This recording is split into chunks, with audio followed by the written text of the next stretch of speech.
ദുഃഖത്തിൻ സാഗരമധ്യത്തിൽ പെട്ടു ഞാൻ ഉഴലുമ്പോൾ, ദുഃഖത്തിൻ സാഗരമധ്യത്തിൽ പെട്ടു ഞാൻ ഉഴലുമ്പോൾ, നൗകയുമായി നാഥ വന്നിടണേ, ഒരു കര നീ എത്തിച്ചിടണമേ. യേശുവേ യേശുവേ യേശുവേ യേശുവേ യേശുവേ കൃപയേകുകിൽ ഈ ജന്മം എത്ര ധന്യമാം. കർത്താവിൻ്റെ തിരുസന്നിധിയിൽ ഈ കരുണയുടെ മണിക്കൂറിൽ പ്രിയമുള്ളവരെ നമ്മൾ ഓടിയണയുമ്പോൾ കരുണയുടെ വലിയൊരു കവാടം ഈ ഒരു ആരാധനയുടെ നിമിഷം അവിടുന്ന് നമുക്ക് വേണ്ടി ഒരുക്കിയിട്ടുണ്ട്. അവിടുത്തെ കരുണയുടെ ആഴങ്ങളിലേക്ക് അവിടുന്ന് നമ്മുടെ ജീവിതങ്ങളെ മുക്കിയെടുക്കാൻ നമുക്ക് പ്രാർത്ഥിക്കാം. ദൈവസ്നേഹത്തിൻ്റെ ആഴങ്ങൾ നമ്മൾ തൊട്ടറിയുന്ന നിമിഷമാണ് ഈ ആരാധനയുടെ സമയം. കർത്താവ് നമുക്ക് വേണ്ടി കാൽവരിയിൽ ഏറ്റെടുത്ത എല്ലാ പീഡാസഹനങ്ങളുടെയും നമുക്ക് വേണ്ടി ചിന്തിയ ഓരോ രക്തത്തുള്ളികളെയും നമ്മൾ ഈ വിശുദ്ധ വാരത്തിൽ ഓർത്ത് ധ്യാനിക്കുന്ന ദിവസങ്ങളും കൂടിയാണ്. പരിശുദ്ധ ദൈവമാതാവിൻ്റെ അടുത്ത് ദൂതൻ പ്രത്യക്ഷപ്പെട്ട് മംഗളവാർത്ത അറിയിച്ചതിൻ്റെ ഒരു ഓർമ്മ. പ്രിയമുള്ളവരെ, പരിശുദ്ധ അമ്മയോട് ചേർന്നും കർത്താവിനെ നമുക്ക് ആരാധിക്കാം. കർത്താവിൻ്റെ എല്ലാ സ്നേഹത്തിലും കൃപകളിലും നമ്മുടെ ജീവിതങ്ങൾ പൊതിഞ്ഞു നിർത്തപ്പെടാൻ നമുക്ക് പ്രാർത്ഥിക്കാം. കർത്താവ് നമുക്ക് വേണ്ടി കുരിശിൽ ചിന്തിയ, കുരിശിലേറ്റെടുത്ത, നമുക്കായിട്ട് കർത്താവ് കടന്നുപോയ എല്ലാ പീഡാസഹനങ്ങളെയും മനസ്സിലോർത്ത് ധ്യാനിച്ചുകൊണ്ട് അവിടുത്തെ തിരുമുൻപിൽ ശിരസ്സ് നമിച്ച് നമുക്ക് പ്രാർത്ഥിക്കാം. പരിശുദ്ധ പരമ ദിവ്യകാരുണ്യത്തിന് നേരവും ആരാധനയും സ്തുതിയും പുകഴ്ചയും ഉണ്ടായിരിക്കട്ടെ. പരിശുദ്ധ പരമ ദിവ്യകാരുണ്യത്തിന് നേരവും ആരാധനയും സ്തുതിയും പുകഴ്ചയും ഉണ്ടായിരിക്കട്ടെ. നിത്യസ്തുതിക്ക് യോഗ്യനായ പരമ പരിശുദ്ധ ദിവ്യകാരുണ്യത്തിന് നേരവും ആരാധനയും സ്തുതിയും പുകഴ്ചയും ഉണ്ടായിരിക്കട്ടെ. ഈശോയിൽ ഏറ്റവും സ്നേഹം നിറഞ്ഞവരെ, പരിശുദ്ധ മറിയത്തിൻ്റെ മുൻപിൽ ഗബ്രിയേൽ മലാഖ കടന്നു വന്നിട്ട് മറിയത്തോട് പറഞ്ഞു, ദൈവകൃപ നിറഞ്ഞവളെ സ്വസ്തി, കർത്താവ് നിന്നോടുകൂടെ. ദൈവകൃപ നിറഞ്ഞവളെ സ്വസ്തി, കർത്താവ് നിന്നോടുകൂടെ. പ്രിയമുള്ളവരെ, നമ്മുടെ എല്ലാവരുടെയും ജീവിതത്തിലേക്ക് കർത്താവ് കടന്നു വന്ന് നമ്മോട് പറയുന്ന സന്ദേശവും ഇത് തന്നെയാണ്. പരിശുദ്ധ മറിയത്തെ പോലെ ഈ ഒരു സന്ദേശം സ്വീകരിക്കാൻ വിളിക്കപ്പെട്ടവരാണ് നമ്മളെല്ലാവരും. ദൈവകൃപ നിറഞ്ഞവരാകുവാൻ ഓർക്കണം. പരിശുദ്ധ അമ്മയെ ദൂതൻ പേരുപോലും വിളിക്കുന്നില്ല. ആ ഭാഷയിൽ, എബ്രായ ഭാഷയിൽ കെക്കാരി തോമനെ ഒറ്റ വാക്കിൽ ദൈവകൃപ നിറഞ്ഞവളെ. പ്രിയമുള്ളവരെ, ഓരോ പ്രാവശ്യവും ഓരോ വ്യക്തികളെയും ദൈവം വിളിച്ച് വേർതിരിച്ച് വിശുദ്ധീകരിച്ച് കർത്താവിൻ്റെ ദൗത്യത്തിനായിട്ട് അയക്കാനായിട്ട് ഒരുങ്ങുമ്പോൾ അവർക്കെല്ലാവർക്കും സുവിശേഷം, ബൈബിള് വേറെ പേര് നൽകുന്നുണ്ട്. അബ്രാഹത്തിനെ അബ്രഹാമാക്കിയതുപോലെ, ശെമിയോനെ പത്രോസാക്കിയതുപോലെ എല്ലായിടങ്ങളിലും ഓരോ മിഷൻ നൽകുമ്പോൾ ഓരോ പേര് കൊടുക്കുകയാണ്. ദൈവമാണ് നമ്മളെ ഓരോരുത്തരെയും പേര് ചൊല്ലി വിളിച്ചത്. അമ്മയുടെ ഉദരത്തിലായിരിക്കുമ്പോഴേ ദൈവം നമ്മളെ തിരഞ്ഞെടുത്ത് വിശുദ്ധീകരിച്ചു. ജെറമിയ പ്രവാചകൻ്റെ പുസ്തകത്തിൽ നമ്മൾ വായിക്കുന്നുണ്ട്. ജെറമിയയുടെ കർത്താവ് പറയുക, അമ്മയുടെ ഉദരത്തിൽ ഉരുവാകുന്നതിന് മുൻപ് തന്നെ ഞാൻ നിന്നെ അറിഞ്ഞു. പ്രിയമുള്ളവരെ, ദൈവസന്നിധിയിൽ ഓരോ ജീവിതവും അത്രയേറെ പ്ലാൻ ചെയ്യപ്പെട്ടതാണ്. ദൈവസന്നിധിയിൽ ഓരോ ജീവിതവും അത്രയേറെ പ്രഷ്യസാണ്. ഓരോരുത്തരെ കുറിച്ചുമുള്ള വലിയൊരു പദ്ധതി, നിയോഗം ദൈവത്തിൻ്റെ കരങ്ങളിലുണ്ട്, ദൈവസന്നിധിയിലുണ്ട്. നമ്മളാരും ആകസ്മികമായിട്ട്, ആക്സിഡൻ്റലായിട്ട് ഈ ഭൂമിയിലേക്ക് ജനിച്ചു വീഴുന്നവരല്ല. നമ്മുടെ ജീവിതങ്ങൾ ആർക്കോ പറ്റിയ കയ്യബദ്ധമല്ല. നമ്മുടെ ജീവിതങ്ങൾ കർത്താവിൻ്റെ പ്ലാനും പദ്ധതിയുമാണ്. എഫേസോസ് 2:10 നമ്മൾ വായിക്കുന്നില്ലേ, നാം ദൈവത്തിൻ്റെ കരവേലയാണ്, നാം ചെയ്യാൻ വേണ്ടി ദൈവം മുൻകൂട്ടി ഒരുക്കിയ സൽപ്രവൃത്തികൾക്കായി യേശുക്രിസ്തുവിൽ സൃഷ്ടിക്കപ്പെട്ടവരാണ് നാം. ഇന്നത്തെ കാലഘട്ടവും ഇന്നത്തെ ലോകവുമൊക്കെ കുരുന്നുകളുടെ ജീവനെ, ഉദരഫലമാം ദൈവത്തിൻ്റെ സമ്മാനമായ ഉദരഫലത്തെ ഒരു ഭാരമായിട്ടും ഒരു അധിക ചെലവായിട്ടും ജീവിത സുഖത്തിൻ്റെ ഒരു തടസ്സങ്ങളായിട്ടൊക്കെ കാണുമ്പോൾ ആ ഒരു ഉദരത്തിൽ ദൈവം നൽകുന്ന ഓരോ ജീവിതവും എത്ര പ്രഷ്യസ് ആണെന്നും അതിലൂടെ ദൈവത്തിൻ്റെ പദ്ധതികൾ എത്ര വലുതാണെന്നും സുവിശേഷം നമ്മളെ ഓർമ്മപ്പെടുത്തുകയാണ്.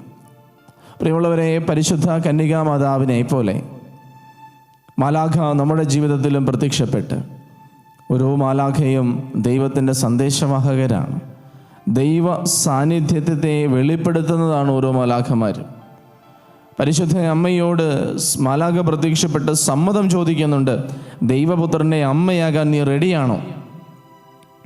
ആരെയും ബലം പ്രയോഗിച്ച് ഒരു ദൗത്യവും ഏറ്റെടുക്കാൻ ദൈവം വിളിക്കാറില്ല. എല്ലാം സ്നേഹത്തിലാണ് ദൈവം വിളിക്കുന്നത്. നീ തയ്യാറാണോ ഈ ഒരു ദൗത്യം ഏറ്റെടുക്കാൻ?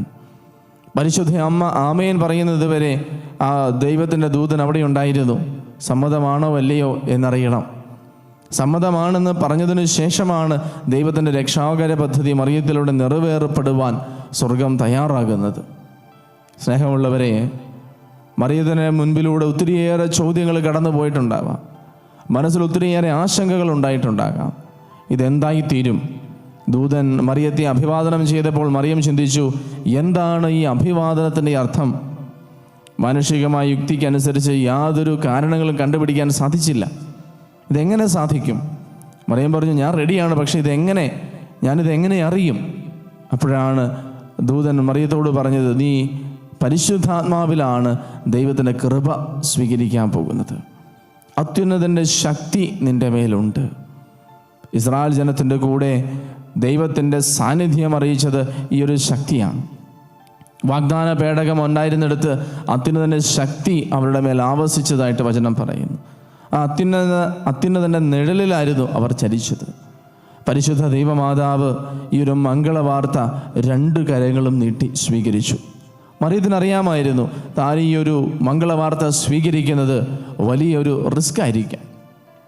ഞാൻ ഈ ഒരു മംഗളവാർത്ത സ്വീകരിച്ചു കഴിയുമ്പോൾ ലോകം എന്നെ നോക്കി പലതും പറഞ്ഞേക്കാം. ഞാൻ ആഗ്രഹിക്കുന്നത് പോലെയൊരു ജീവിതം ഇനി മുൻപോട്ട് കൊണ്ടുപോകാൻ എനിക്ക് സാധിച്ചു എന്ന് വരില്ല. എൻ്റെ ജീവിതത്തിൻ്റെ കുറേ സുഖങ്ങളെയൊക്കെ ഞാൻ മാറ്റിവെക്കേണ്ടി വന്നേക്കാം.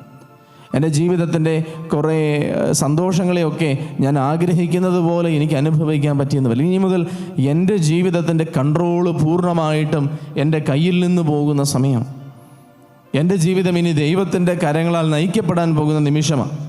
എന്നിട്ടും മറിയം പറഞ്ഞു, ഇതാ കർത്താവിൻ്റെ ദാസി, നിൻ്റെ വാക്കുപോലെ എന്നിൽ നിറവേറട്ടെ.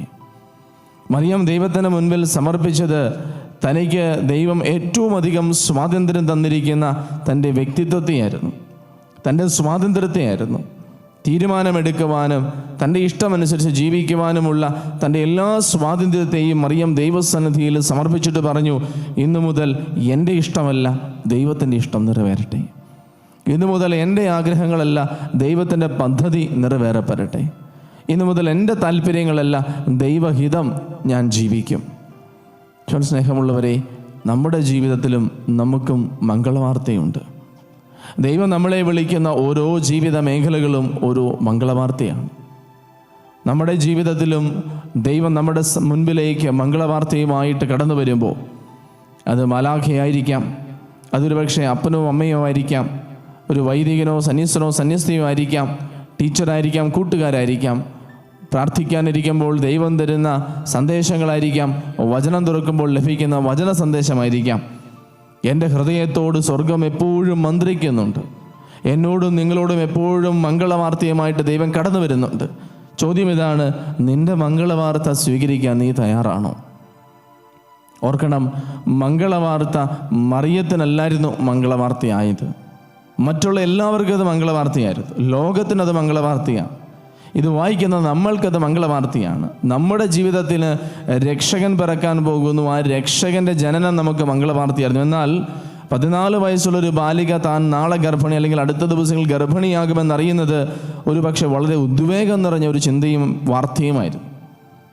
ഓരോ മംഗളവാർത്തകളും ഏറ്റെടുക്കുമ്പോൾ അതിൻ്റെ കൂടെ ഒത്തിരിയേറെ റിസ്ക് ഉണ്ട്.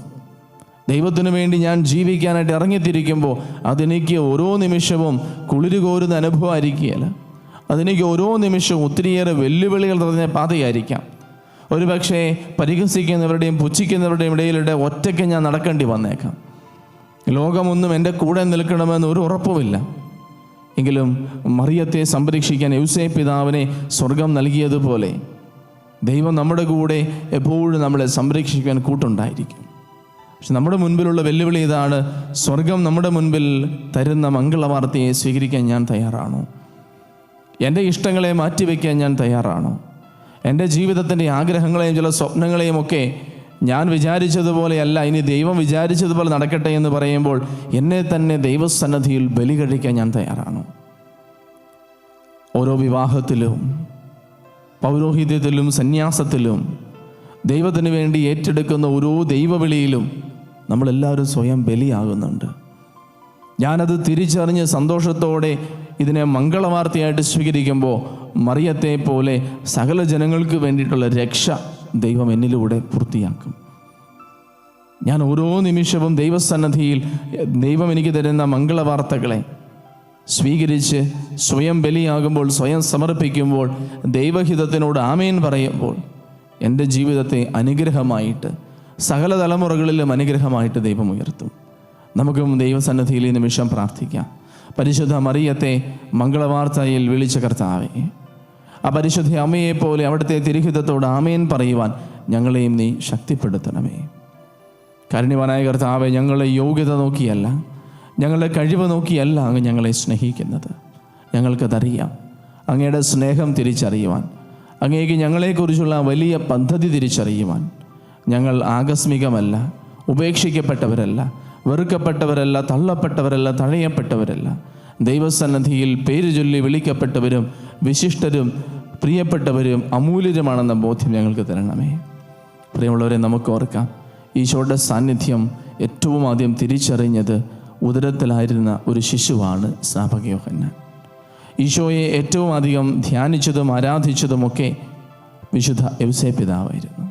പ്രിയമുള്ളവരെ, നമുക്ക് നൽകപ്പെട്ട ജീവിതത്തെ അതിൻ്റെ വിശുദ്ധിയിലും പരിശുദ്ധിയിലും നമുക്കും ജീവിക്കാം. കർത്താവിൻ്റെ കരുണയ്ക്ക് വേണ്ടി ഈ ദിവസം നമ്മൾ പ്രാർത്ഥിക്കുമ്പോൾ ലോകമാസകലമുള്ള എല്ലാ പാപികളെയും കർത്താവിൻ്റെ കരുണക്കടലിൽ നമുക്ക് മുക്കിയെടുക്കാം. കർത്താവെ, അങ്ങയുടെ സമാനമായ ഉദരഫലം ഈ സമയം കുഞ്ഞുങ്ങളെ ഉദരത്തിൽ വഹിക്കുന്ന എല്ലാ അമ്മമാർക്കും വേണ്ടി പ്രാർത്ഥിക്കുന്നു. ഉദരഫലത്തിനായിട്ട് കാത്തിരിക്കുന്നവർക്ക് വേണ്ടി പ്രാർത്ഥിക്കുന്നു. ജീവനെ വിലയില്ലാതെ തള്ളിക്കളയുന്ന അബോർഷനിലൂടെയും മറ്റ് ഹീനമായ പ്രവൃത്തികളിലൂടെയും എല്ലാം ജീവന് വില കൽപ്പിക്കാത്ത എല്ലാ സമ്പ്രദായങ്ങളെയും കർത്താവെ അങ്ങ് തുടച്ചു മാറ്റി ജീവിതത്തെ അതിൻ്റെ പരിശുദ്ധിയിലും വിശുദ്ധിയിലും സ്വീകരിക്കുവാൻ മാനവരാശിയെ കരുണയോടെ അങ്ങ് പഠിപ്പിക്കണമേ എന്ന് പ്രാർത്ഥിക്കുന്നു. കർത്താവെ, വിവാഹത്തെയും കുടുംബ ബന്ധങ്ങളെയും ദാമ്പത്യ ജീവിതങ്ങളെയും അങ്ങ് വിശുദ്ധീകരിക്കുകയും കരുണയോടെ സ്നേഹത്തോടെ ആ ജീവിതങ്ങളെ നിറച്ച് ഏറ്റെടുക്കുകയും ചെയ്യണമേ എന്ന് പ്രാർത്ഥിക്കുന്നു. സ്നേഹം നിറഞ്ഞ ഈശോയെ, അങ്ങയുടെ സന്നദ്ധിയിൽ തിരുസഭയെ വിശുദ്ധിയിലും വിശ്വാസത്തിലും കാത്തുകൊള്ളണമേ എന്ന് പ്രാർത്ഥിക്കുന്നു. അങ്ങയുടെ പരിശുദ്ധ മണവാട്ടിയായ തിരുസഭയെ വിശുദ്ധിയിൽ നിറയ്ക്കണമേ. കർത്താവെ, ഞങ്ങളുടെ ഓരോ കുടുംബങ്ങളിലും സ്നേഹവും ശാന്തിയും സമാധാനവും നിറയ്ക്കണമേ. പരീക്ഷകൾക്കായിട്ടൊരുങ്ങുന്ന മക്കളെ, വിദ്യാർത്ഥികളെ കർത്താവെ വിജയം നൽകി കാത്തുകൊള്ളണമേ. സ്നേഹസ്വരൂപനായ ഈശോയെ, ഞങ്ങളുടെ എളിയ ജീവിതങ്ങളെ അങ്ങയുടെ കരങ്ങളിൽ സമർപ്പിച്ചുകൊണ്ട് അങ്ങേ കരുണയ്ക്ക് വേണ്ടി ഞങ്ങൾ പ്രാർത്ഥിക്കുന്നു. ഈശോയുടെ ദിവ്യകാരുണ്യത്തിൻ്റെ ആശീർവാദം നമുക്ക് ഏറ്റെടുക്കാം.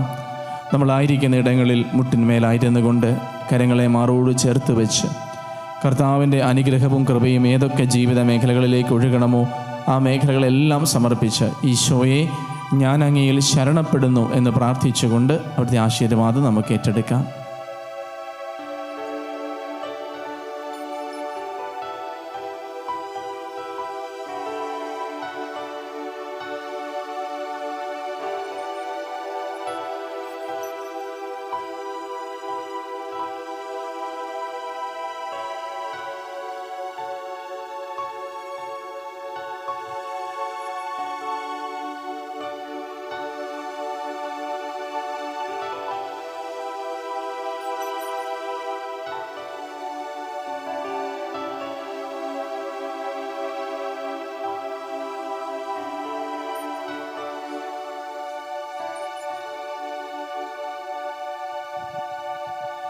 പരിശുദ്ധ പരമമാ ദിവ്യകാരുണ്യമേ, എന്നുമെന്നും അങ്ങേക്കാരാധന. പരിശുദ്ധ പരമമാ ദിവ്യകാരുണ്യമേ, എന്നുമെന്നും അങ്ങേക്ക്